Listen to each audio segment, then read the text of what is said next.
Nombor 4. Gua Yunus. Gua Yunus adalah antara lokasi yang paling misteri dan penuh aura gaib di Pulau Besar. Gua ini dinamakan Sempena Nabi Yunus alaihissalam, melambangkan tempat pengasingan diri dan penyucian jiwa, sebagaimana kisah Nabi Yunus yang ditelan ikan Nun.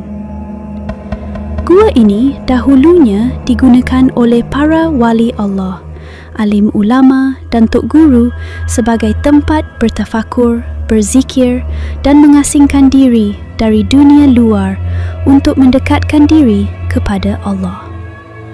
Ada juga dakwaan yang mengatakan bahawa gua ini menjadi tempat latihan awal kepada mereka yang ingin mendalami ilmu rohani, tarekat dan kebatinan Islam.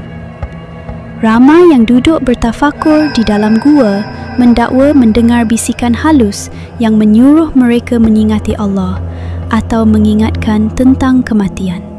Kadangkala bisikan itu bersifat menenangkan, kadangkala agak menakutkan. Beberapa pengunjung terlihat kelibat berpakaian serba putih berdiri di pintu gua atau di dalamnya, kemudian hilang begitu saja.